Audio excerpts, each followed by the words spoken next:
The stars looked different through Cataxi eyes, but Commander Zrix had watched them for 300 years. Today, something new moved between those stars. A human ship, painted white with strange red crosses, drifted toward the Vega sector. The humans called it Mercy 3. Zrix's tentacles twitched in confusion. He had studied humans for decades. They were young to space travel, barely 2 centuries among the stars. Yet they did things no other species would consider, like sending unarmed ships into war zones. "Commander, the human vessel approaches the battle area," his second-in-command reported. "Should we warn them?" "No. Let us observe." The Cataxi fleet hung back, their sleek warships hidden behind a moon.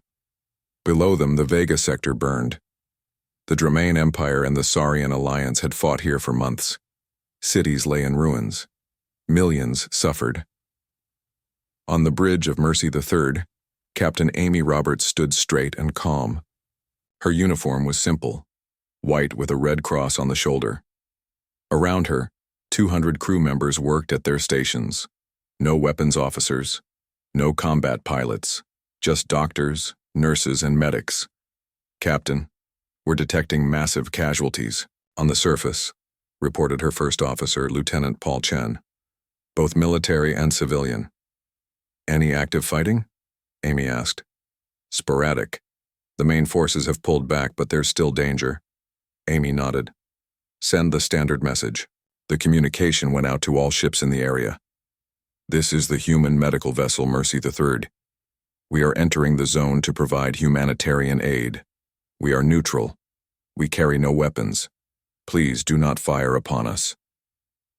Commander Zrix watched his screens with growing interest. The Cataxi people knew of doctors, of course, but they kept their medical staff far from danger. They used robots and drones for battlefield work. "Why risk living beings?" The Dromaean responded first. "Human vessel, this is restricted space. Leave immediately." Amy's voice stayed steady. "Negative. There are wounded below. We will provide aid. You will be fired upon. Then you will fire upon an unarmed medical ship. The choice is yours." Zrix leaned forward. This small human female spoke to the Droman, known for their ruthlessness without fear. His own people had fought the Droman. Many had died. Yet here were humans, sailing straight into danger with nothing but medical supplies. Mercy III descended through the smoky atmosphere. On the ground, thousands lay injured. Burned buildings stretched to the horizon. Bodies of Dromaean and Saurian soldiers lay mixed with civilian casualties. The ship landed in the center of the destruction. Its doors opened. Out came humans in white suits carrying medical bags and stretchers. They spread out quickly, checking bodies, treating wounds. "They're treating everyone," Zrix's science officer observed. "Enemy soldiers, civilians, no distinction." This made no sense to Cataxi logic. In war, you helped your allies and left enemies to die. It was efficient. It was practical. It was how things were done. Dr. Lisa Wong knelt beside a wounded Dromaean warrior. His armor was cracked, green blood seeping out. In his culture, capture meant shame. Death was preferable. "I am Dr. Wong," she said softly. "I'm here to help." The warrior tried to reach for his weapon. Lisa gently moved it aside. "The battle is over for you today," she said. "Let me stop the bleeding." Nearby, Nurse Tom Bradley worked on a Saurian child. The boy's scales were burned, his breathing labored. Tom injected pain medication and began treating the burns. The child's mother watched with wide, frightened eyes. "He'll be okay," Tom assured her. "We'll take him to our ship. Better facilities there." The mother didn't understand the words, but she understood the tone. She nodded.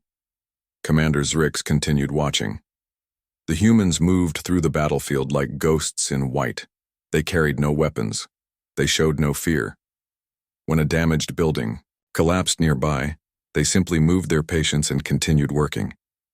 "Commander," his tactical officer called, "a Dromaean destroyer is moving toward the human ship. Weapons charging." Zrix felt his tentacles curl in anger. Even the Dromaean wouldn't fire on medical staff. Would they? On the surface, Amy Roberts saw the destroyer's shadow pass overhead. She touched her communicator. "Dromaean vessel, this is Captain Roberts. We see you. We will not stop our work. If you fire on medical personnel, the entire galaxy will know what you've done." The destroyer's weapons glowed, but it didn't fire. Not yet. In space, Commander Zrix made a decision. He ordered his fleet to reveal themselves, moving between the Droman ship and the human vessel. For the first time in his long career, he was protecting humans. He still didn't understand them, but something about their actions demanded respect. The message arrived at dawn, cutting through the static of space. A broken voice speaking standard galactic begged for help. "Proxima 7 mining colony, under attack. Thousands dying. Please." Commander Zrix sat in the Alliance war room, surrounded by representatives from 50 species. The holographic display showed Proxima 7, a small mining colony caught between Cataxi and Dromaean territory. Both sides had claimed it. Now both sides were destroying it. "We cannot interfere," the Saurian ambassador stated. "The charter forbids involvement in member conflicts." "But the colonists are civilians," the Terrellian delegate argued. "Minors, families, children." "The law is clear," the Droman general growled. "This is an internal matter." Captain Amy Roberts didn't wait for the debate to end. While politicians argued, she was already moving Mercy III toward Proxima 7. Her crew prepared for the worst. "Captain, Alliance Command is ordering us to hold position," Lieutenant Chen reported. Amy turned to her bridge crew. "Did everyone hear that order?" Her officers nodded. "Good. Now that we've acknowledged it, set course for Proxima 7, maximum speed." The crew smiled. They knew their captain well. In the war room, Zrix watched the human representative stand up. Ambassador Helen Martinez was small even for a human with gray hair and kind eyes. "The Alliance is correct," she said calmly. "We should not interfere militarily." She paused.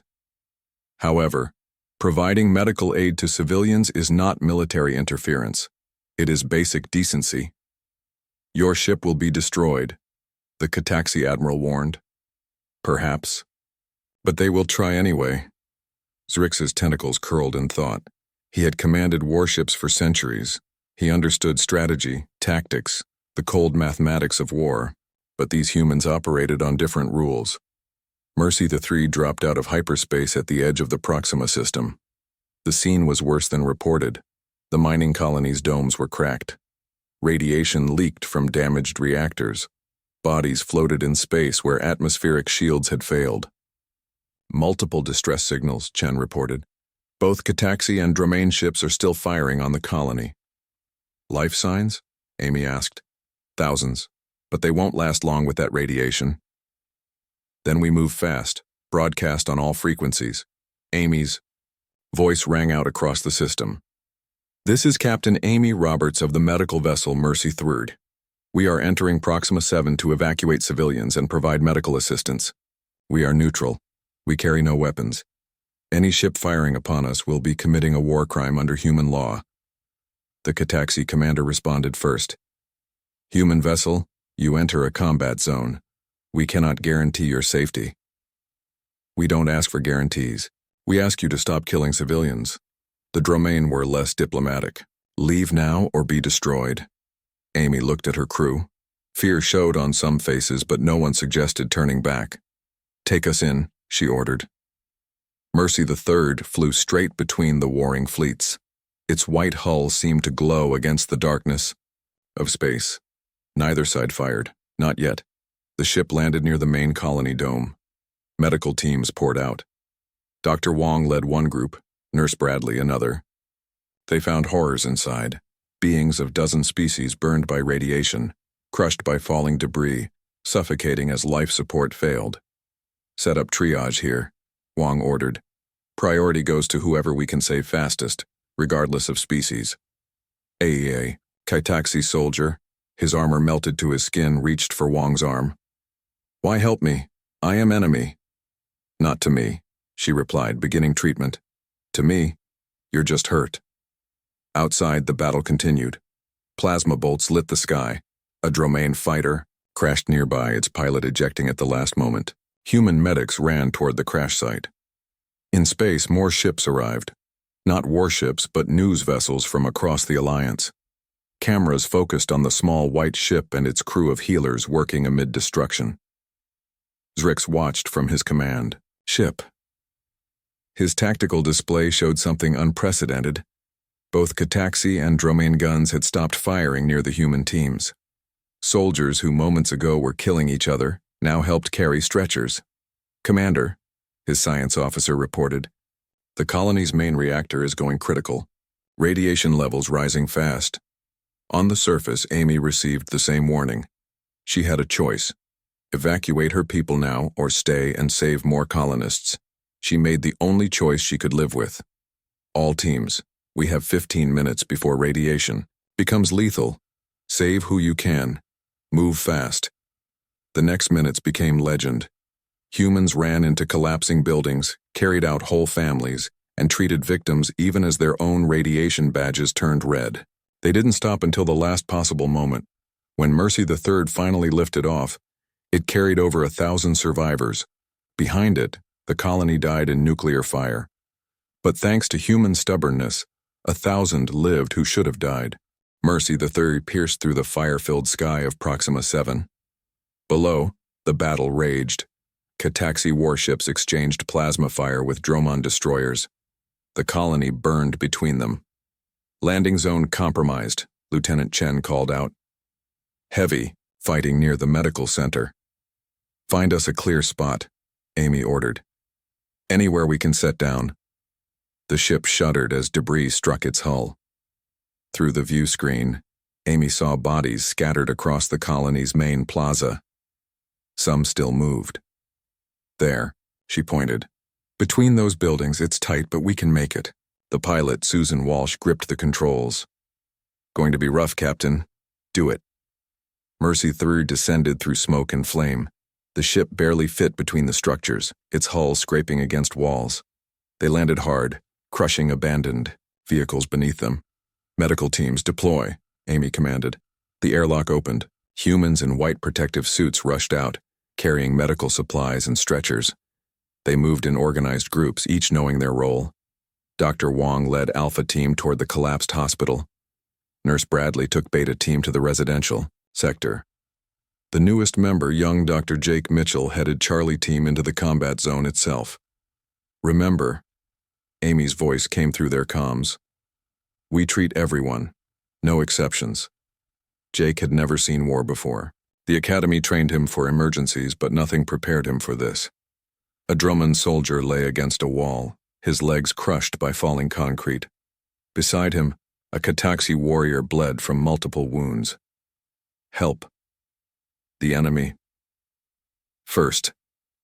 The Drummond gasped. "More. Chance." Jake knelt between them. "I help both of you, that's how we work." His team spread out. Nurse Maria Santos found 3 children hiding in a storage unit. Medic Bill Coleman pulled survivors from a crashed transport. They worked fast, knowing every second counted. Above them, the battle suddenly paused. Both fleets stopped firing. Commander Zrix's voice came over all channels. "Attention all vessels. Human medical teams are on the surface. Any ship firing near them will answer to me." The Dromain commander protested. "You protect enemies now, Zrix?" "I protect those who save lives, as should you." On the ground, Jake's team reached the front lines. Soldiers from both sides lay wounded, their weapons forgotten. Jake moved among them, assessing injuries, applying treatment. A Cataxi officer grabbed his arm. "Why waste supplies on dying enemies?" "Because they're not enemies to me," Jake replied. "They're patients." The officer stared at him, then slowly nodded. "You humans are strange." He called to his troops. "Help them. Carry the wounded." Something unprecedented happened. Cataxi and Droman soldiers still in armor began working together. They carried stretchers, held IV bags, and guided medics to hidden survivors. Dr. Wong reached the hospital ruins. Inside, she found the colony's medical staff dead at their posts, but in the basement dozens of patients still lived. "We need evacuation now," she radioed. Too many to carry. Shuttles incoming, Amy responded. Hold position. A Dromain gunship suddenly appeared overhead. Wong's team froze, but instead of firing, it landed nearby. The pilot stepped out. We have space for wounded, he announced. Where do you need us? Wong pointed to the basement. Critical patients. Need immediate transport. The Dromain nodded and began helping load patients onto his ship. Near the reactor complex, Bradley's team faced a crisis. Radiation levels were rising. A group of engineers, both Cataxi and Droman, were trapped inside trying to prevent meltdown. We can't reach them, a Cataxi technician reported. Too much radiation. Bradley looked at his team. They all knew the risk. We go in. Fast extraction. Who's with me? Every hand went up. They ran into the radioactive zone. The engineers were barely conscious, their bodies already showing radiation burns. Bradley's team didn't hesitate. They grabbed the engineers and ran back out. Radiation exposure critical, their suit sensors warned. Seek immediate treatment. But Bradley saw more wounded nearby. Just a few more, he said, going back. From orbit, Zrix watched through surveillance feeds. These humans ran toward danger, not away. They treated enemies like friends, they risked death for strangers. Commander, his officer reported. The humans are taking lethal radiation doses. They won't survive. Then why don't they stop?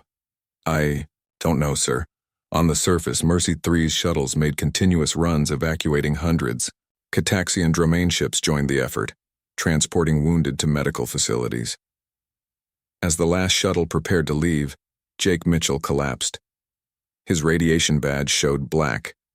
A lethal dose. Amy knelt beside him. Worth it, he whispered. Saved them. Yes, Amy said softly. You did. The evacuation complete, Mercy 3 lifted off. In its medical bay, human crew members lay dying beside the aliens they'd saved. And still, they smiled. The alarm screamed through Mercy 3's corridors. Red lights flashed. On the bridge, Captain Amy Roberts read the emergency message twice. Colony reactor failing. Core breach imminent. Estimated time to critical, 10 minutes. Around her, the bridge crew waited for orders. Below, hundreds of wounded still needed evacuation. The math was simple and cruel. They couldn't save everyone. Amy opened ship-wide comms. All personnel, we have a reactor emergency. 10 minutes to critical failure. Continue evacuation protocols. Nobody stops working.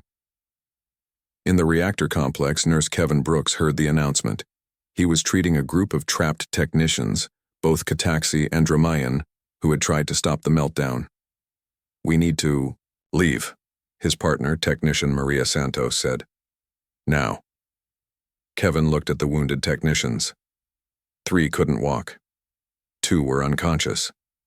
The radiation meters on the wall showed lethal levels. You go, he told Maria. Get help. I'll stabilize them for transport. Kevin, no. The radiation. Go! That's an order, Maria ran.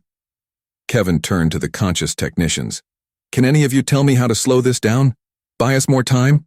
A Dromain engineer, his scales already blistering from radiation, pointed to a control panel. Manual override there must hold down continuously. Kevin understood. Someone had to stay. Someone had to die. He helped the engineer to the panel. Together they pressed the override switches. Alarms blared louder. This will delay. Explosion, the engineer gasped. Maybe 20 minutes. Good, enough, Kevin said. He activated his comm.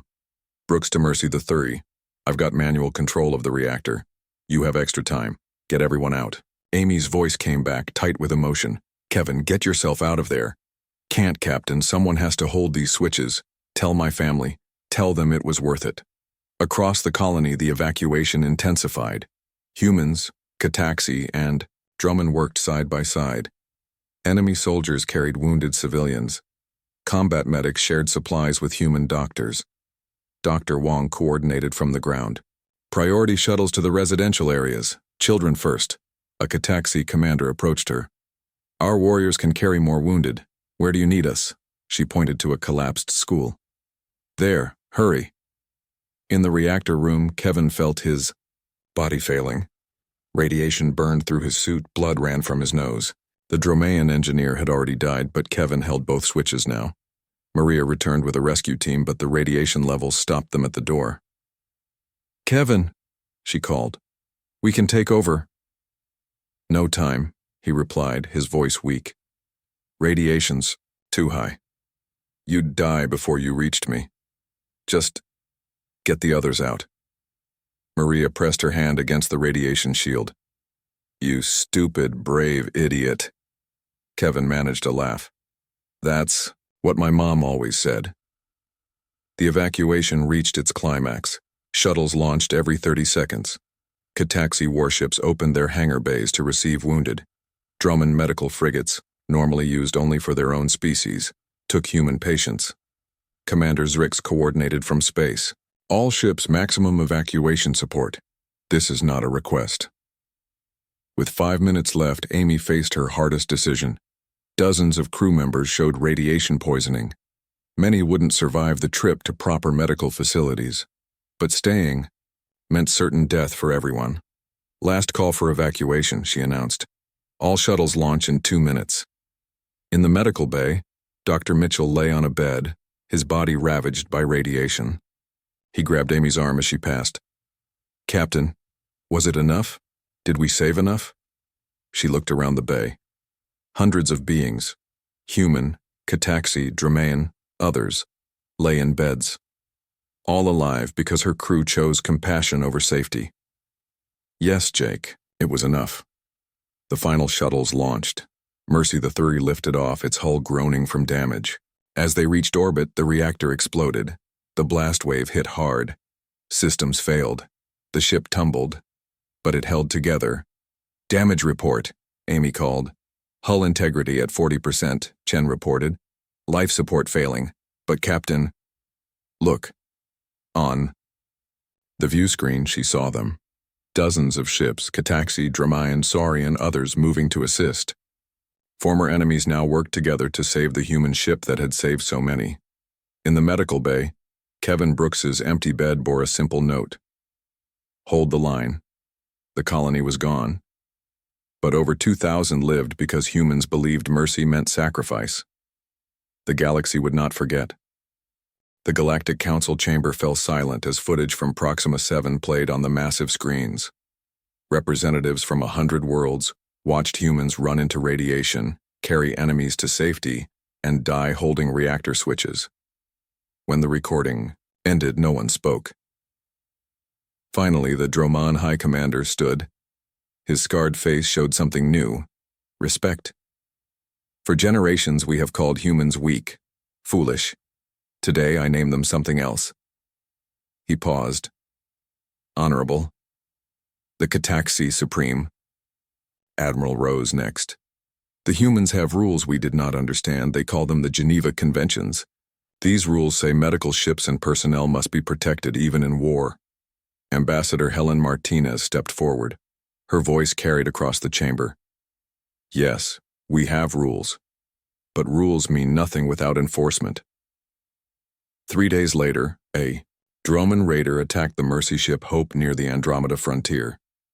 The ship was clearly marked, broadcasting standard medical signals. The raider fired anyway.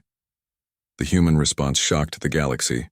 Within hours, the entire Third Fleet dropped out of hyperspace.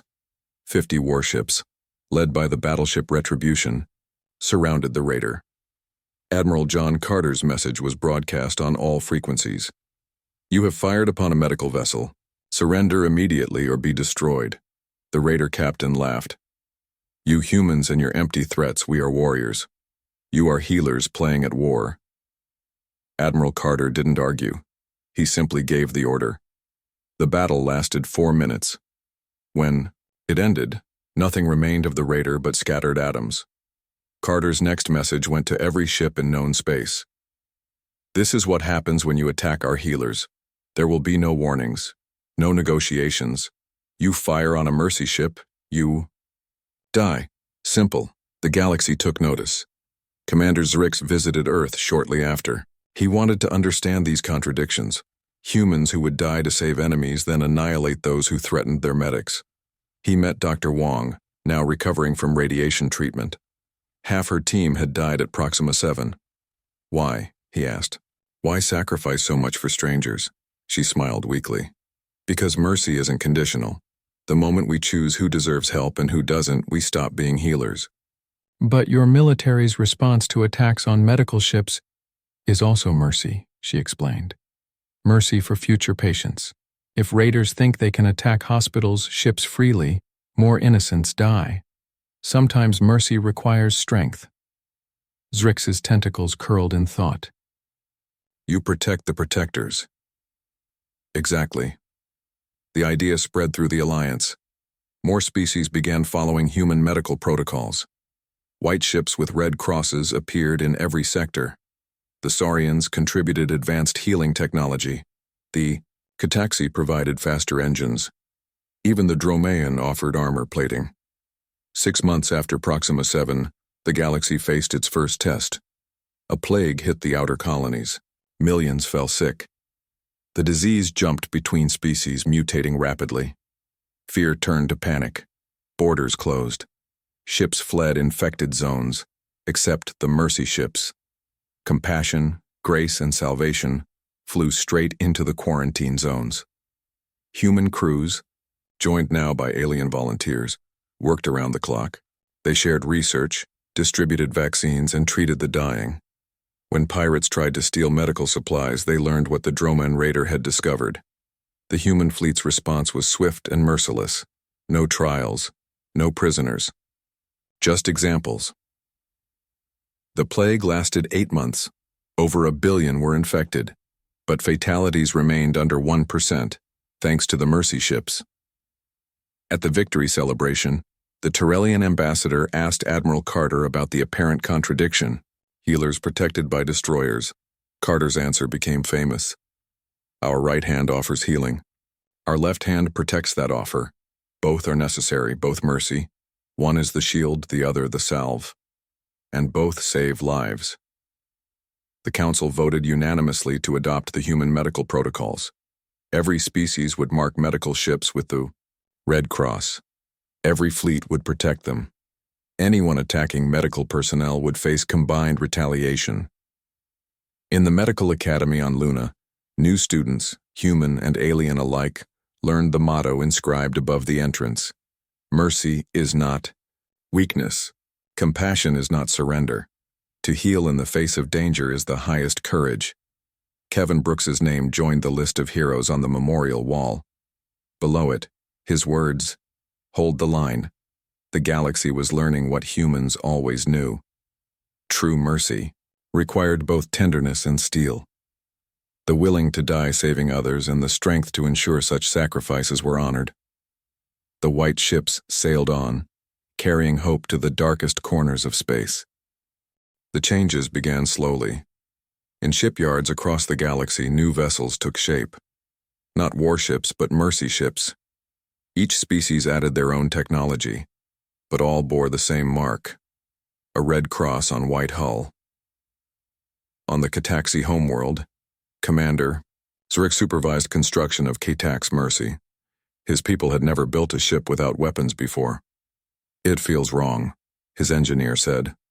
A ship that cannot defend itself. It will be defended by others, Zrix replied. As we learned from the humans. The first class of alien medics graduated from the Luna Medical Academy. Dr. Wong, now fully recovered, handed out diplomas. Among the graduates was Takana, a young Droman who had lost family at Proxima 7. Why did you choose this path? Wong asked her. Takana's scales shifted color, showing emotion. I saw warriors become healers that day. It changed everything I believed. The Mercy Fleet grew. Hope, grace, compassion, and salvation were joined by ships from every major species. They developed standard procedures, shared medical databases, and created universal treatment protocols. Then came the real test.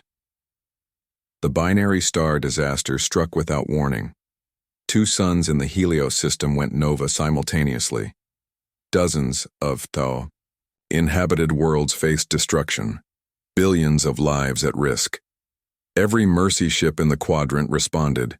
Human vessels led the way, but now they flew alongside Cataxi, Dromaean, Saurian, and others.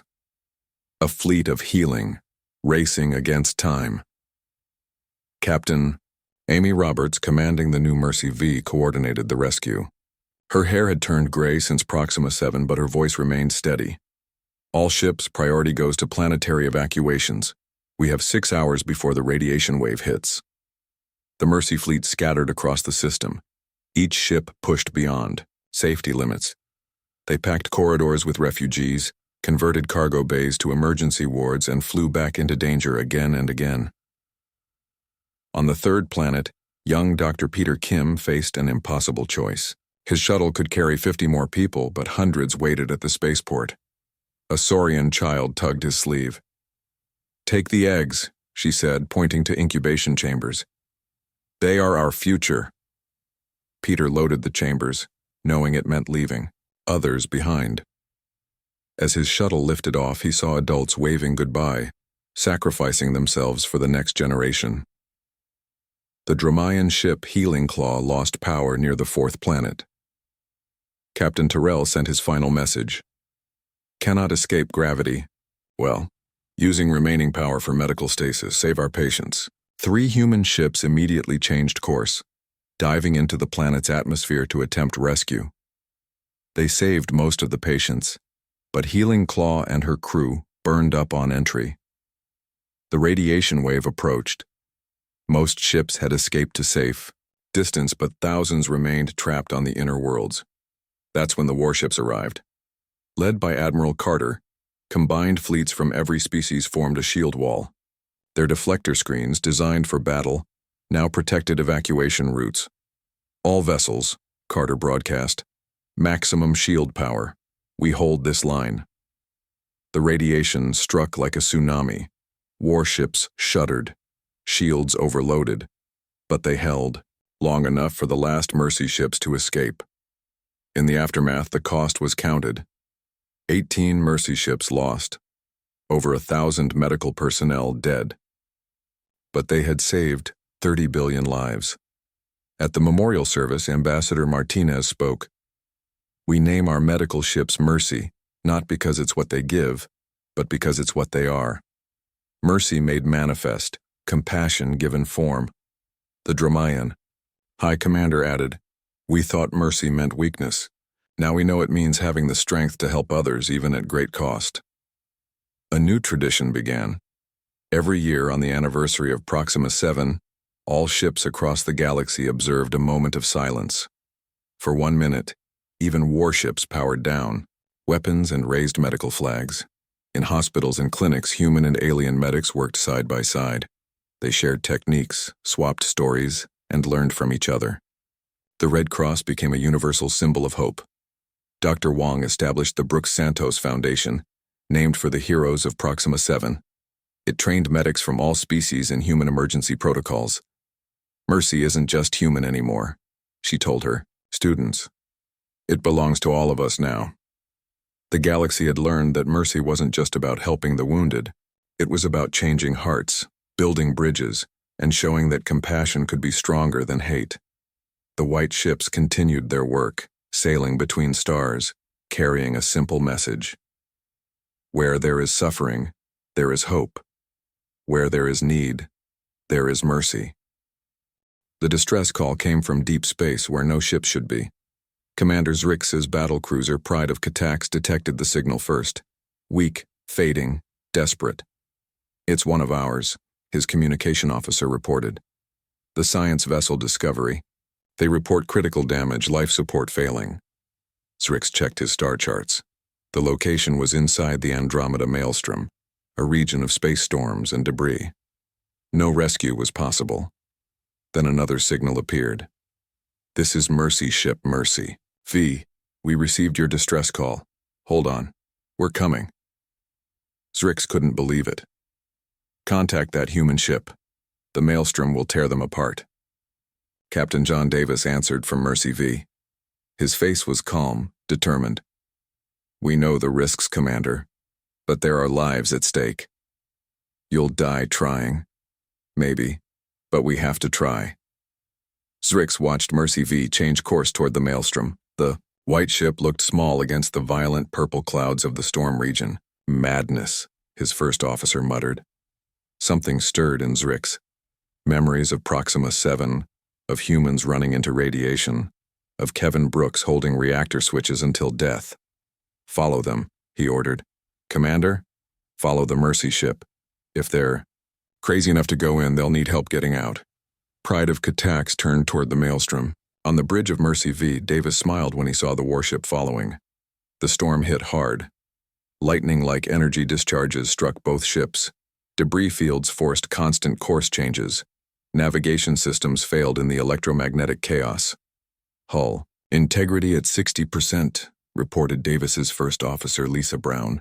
We can't take much more. The Kataxi ship is still with us, Davis noted. They're clearing debris with their weapons, making us a path. Through the storm, they found Discovery. The science vessel drifted powerless, hull breached in multiple places. 300 Kataxi scientists aboard, air running out. Their docking ports are damaged, Brown reported. We can't connect directly. Then we go to them, Davis decided. Prep the emergency teams. In spacesuits, human medics crossed the gap between ships. They carried portable life support units, medical supplies, and rescue equipment. The storm raged around them. Inside Discovery, they found nightmare conditions. No gravity, no heat. Injured Kataxi floated in darkness, their breathing shallow, in the thin air. Dr. Sarah Chen led the medical response. Set up emergency atmosphere generators, get the critical patients stabilized for transport. A young Kataxi scientist grabbed her arm. The research, in the lab, it's everything. People first, Sarah said firmly. Always people first. Pride of Katax provided cover, using its shields to protect the rescue operation. Energy discharges that could have destroyed Mercy V were absorbed by the warship's defensive systems. Commander, his weapons officer reported, our shields are failing. We can't maintain protection much longer. Zrix watched the human medics work. They moved efficiently, fearlessly, saving his people. Hold position, whatever it takes. The evacuation took hours. Human medics carried Kataxi scientists across open space, through the storm, to safety. Some humans took injury from debris, strikes. They kept working. Finally, the last survivor was aboard Mercy V. But the ships were now deep in the maelstrom, systems failing, no clear path out. Our navigation is gone, Davis reported to Zrix. Can you guide us? Zrix checked his systems, also failing. Then he remembered something, an old Kataxi technique for navigating by gravitational fields. Link your helm to ours, he ordered. We'll lead you out. The two ships connected systems. Kataxi technology merged with human interfaces. Together, they began the dangerous journey back. Halfway out, Pride of Katax's engines failed. The warship started drifting toward a massive debris field. Davis didn't hesitate. Mercy V to Pride of Katax, prepare for towing. You can't, Zrix protested. Your ship isn't built for this. Watch us. The Mercy ship extended magnetic grapples. Despite having no towing capability, despite being half the warship's size, Mercy V latched on and pulled. Engine strain warnings blared. Hull stress approached critical levels. But slowly, inch by inch, the Mercy ship dragged the warship clear of danger. They emerged from the maelstrom together, battered, damaged, but alive. 300 Kataxi scientists saved, not a single life lost. In his official report, Zrix wrote, I finally understand why humans call them Mercy ships. It's not just what they do, it's what they inspire in others. They make us all better. The galaxy took note. Mercy wasn't just about medicine anymore. It was about bringing out the best in everyone. Years passed. The Mercy fleet grew to hundreds of ships. White hulls with red crosses became common sights across the galaxy. Every species contributed. Every culture learned. The day came for the dedication of the Alliance's first Universal Mercy ship. Built with technology from all member species, Unity represented everything learned since Proxima 7. The ceremony took place above Earth. Ships from every corner of the galaxy attended. Warriors and healers, admirals and doctors, all gathered to witness history. Captain Amy Roberts, now Admiral Roberts, stood at the podium. Her hair was white, her face lined with age and radiation scars, but her eyes still held the same determination. 20 years ago, she began, we answered a distress call at Proxima 7. We lost good people that day. Kevin Brooks, Maria Santos, Jake Mitchell, many others. She paused, looking at the crowd. Humans and aliens, former enemies now standing together. They died believing in something simple. That mercy knows no species. That compassion crosses all boundaries. That in our darkest moments we can choose to help rather than harm. Commander Zrix stepped forward. His tentacles showed streaks of age, but he stood proud in his uniform. The Cataxi were warriors. We believed strength meant weapons. Power meant destruction. He gestured to unity. Humans taught us that true strength is the courage to heal. True power is the choice to save lives. The Dromaean High Commander spoke next. We called it weakness. We were wrong. When human medics treated our wounded at Proxima 7, when they died holding reactor switches so others could live, they showed us strength we never imagined. Young doctors and medics from the Brooks Santos Foundation demonstrated Unity's capabilities. The ship combined human medical bays with Saurian healing chambers, Cataxi trauma pods, and Droman regeneration technology. Dr. Wong, using a mobility chair now, toured the ship with the first mixed-species medical crew. Humans worked alongside beings their grandparents had fought. Language barriers fell away in the universal tongue of healing. This is what they died for, she told her students. Not just to save lives that day, but to change how we see each other forever. The ceremony reached its climax. Admiral Roberts approached the ship's dedication plaque. Carved in dozens of languages were the words, "In memory of those who showed us that mercy is not weakness but the highest form of courage, to heal in the face of danger, to help without condition, to sacrifice so others may live." Below this, a simple phrase, "Hold the line." As Roberts unveiled the plaque, alarms suddenly blared. A massive energy signature appeared on sensors. Unknown. Configuration. Potentially hostile. Old instincts flared. Warships powered weapons, shields raised, formations shifted to combat positions. But Unity did something different. The Mercy ship broadcast on all frequencies. Unknown vessel, this is medical ship Unity. Do you require assistance? The energy signature resolved into a ship unlike any seen before. Crystalline structure, technology beyond understanding. And it was damaged, leaking exotic radiation. Without hesitation, Unity moved forward. The mixed species crew prepared for first contact with a civilization no one knew existed. They might be dangerous, someone warned. Admiral Roberts smiled. So were we all once. The crystalline ship responded, not with weapons, but with what was unmistakably a medical distress beacon. Different technology, different species, but the same universal cry for help. As Unity moved to assist, surrounded by protective warships from every species, the true legacy of Proxima 7 became clear. Mercy had spread beyond humanity, beyond known space, becoming a galactic constant. On the bridge of his ship, Zrix watched the rescue begin. He finally understood completely. Humans hadn't just named their medical ships Mercy. They had made Mercy the foundation of a new galactic order. Why Mercy? A young officer asked him. Zrix's tentacles curled in what humans called a smile. Because mercy is both what they offer and what they inspire. It's not just a name, it's a promise, a challenge, a way of being. Below, on Earth, the Brooks Memorial stood silent in the evening light. Carved at its base were Kevin Brooks's final words in Hold the Line.